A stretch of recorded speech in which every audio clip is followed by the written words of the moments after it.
प्रिय विद्यार्थियों, आज हम कक्षा 6 संस्कृत की पाठ्य पुस्तक रुचिरा प्रथम भागः के 10वें पाठः का अध्ययन करेंगे।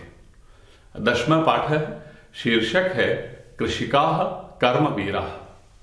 कृषिकाः यानी किसान दंपत्ति, किसान पति पत्नी, किसान और एक महिला किसान, किसान पति पत्नी और कर्मवीराः यानी कर्म के प्रति पूर्ण रूप से समर्पित। प्रस्तुत पाठ में हम किसान पति पत्नी के बारे में पढ़ेंगे, जो कि हमें निरंतर हर स्थिति में, हर मौसम में काम करके, खेतों में निरंतर काम करके हमें पूरे वर्ष पर्यंत अनाज, फल, सब्जियां, दूध आदि देते हैं। खुद के सुख दुख को भी भूल जाते हैं और वास्तव में एक अन्नदाता का रूप हमारे सामने वो प्रस्तुत करते हैं। तो पढ़ते हैं पाठ कृषिकाः कर्मवीराः।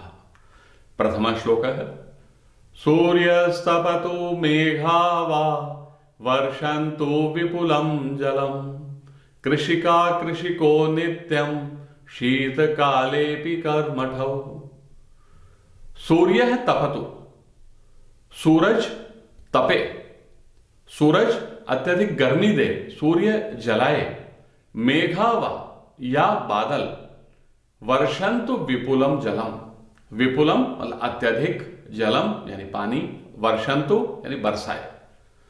सूर्य तपे अथवा बादल अत्यधिक जल बरसाएं। कृषिका कृषिको नित्यम, किसान और किसान की पत्नी अर्थात किसान पति पत्नी नित्यम हमेशा, शीतकाले अपि कर्मठौ, शीतकाल में भी कर्मठ या निरंतर क्रियाशील होते हैं। अर्थात सूर्य कितनी ही भयंकर गर्मी दे रहा हो, जला रहा हो, या बादल अत्यधिक जल बरसा रहे हों, शीतकाल में भी, भयंकर सर्दी के मौसम में भी किसान पति पत्नी निरंतर हमेशा क्रियाशील बने रहते हैं। अर्थात वे हमेशा हर मौसम में, सर्दी, गर्मी, बरसात, हर मौसम में वे अपने खेतों में लगातार काम करते रहते हैं। ग्रीष्मे शरीरं सस्वेदं शीते कंपमयं सदा हलेन च कुदालेन तौ तु क्षेत्राणि कर्षतः।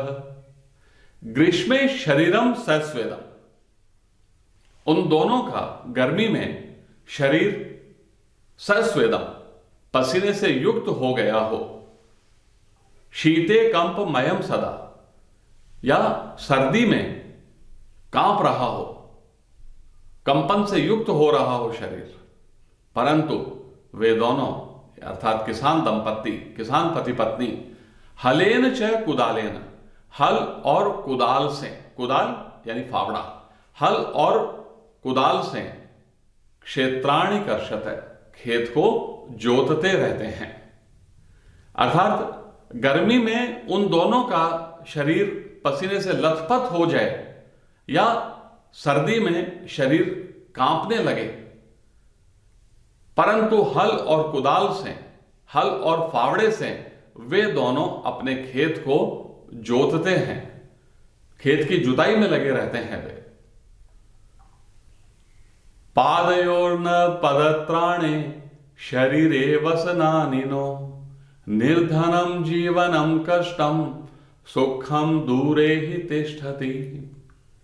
पादयोः न पदत्राणे, पैरों में जूते नहीं हैं, शरीरे वसनानिनो और शरीर पर वस्त्र नहीं है, निर्धनम जीवनम कष्टम, जीवनम निर्धम, जीवन गरीबी से युक्त है, कष्टम कष्टमय है, सुखम दूरे ही तिष्ठति, निश्चय ही सुख बहुत दूर स्थित है, बहुत दूर रहता है, उनके जीवन से सुख बहुत दूर रहता है।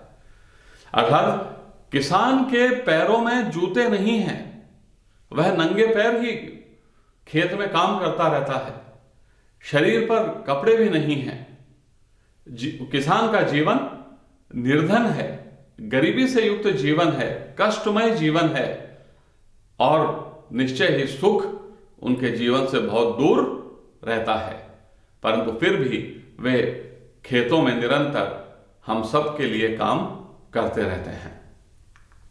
चतुर्थ श्लोक है, गृहं जीर्णं न वर्षासु वृष्टिं वारयितुं क्षमः तथापि कर्म वीरत्वं कृषिकाणां न नश्यति। इस श्लोक में किसान के घर के बारे में बताया गया है कि गृहं जीर्णम, घर जीर्ण अवस्था में है। जीर्ण यानी पुराना। किसान का घर पुराना है, जीर्ण शीर्ण है, टूटा फूटा हुआ है। वर्षासु, वर्षा ऋतु में, वर्षा काल में, बारिश के समय में, वृष्टिम वारेतुम क्षमम न, बारिश को रोक पाने में वह घर समर्थ नहीं है। अर्थात किसान का घर इतना जीर्ण शीर्ण है, इतना पुराना है कि बारिश का पानी भी उसमें आता रहता है, बारिश के पानी को भी वह घर नहीं रोक पाता है। बारिश के समय किसान का घर टपकता रहता है। तथापि कर्म वीरत्वम कृषिकाणां न नश्यति, फिर भी अपने कर्म वीरता से कृषि को नष्ट नहीं होने देता है। अर्थात ऐसी स्थिति में खुद कष्ट में रहते हुए भी वह अपने खेती को नष्ट नहीं होने देता है। अर्थात खेतों में वह कर्मवीर निरंतर काम करता रहता है। तयोः श्रमेण क्षेत्राणि शस्य पूर्णानि सर्वदा धरित्री सरसा जाता या शुष्का कंटका व्रता। तयो उन दोनों के, किसान पति पत्नी के, किसान और महिला किसान दोनों के द्वारा परिश्रमेण, परिश्रम से, क्षेत्राणि, खेत, सर्वदा शस्य पूर्णानि, हमेशा हरे भरे होते हैं। उन दोनों के अर्थात किसान पति पत्नी के परिश्रम से हमेशा खेत हरे भरे रहते हैं, खेत हमेशा लहलहाते रहते हैं, खेतों में फसल लहराती रहती है। धरित्री सरसा जाता या, धरती रसमय हो गई है, अर्थात खेत फसलों से युक्त हो गए हैं।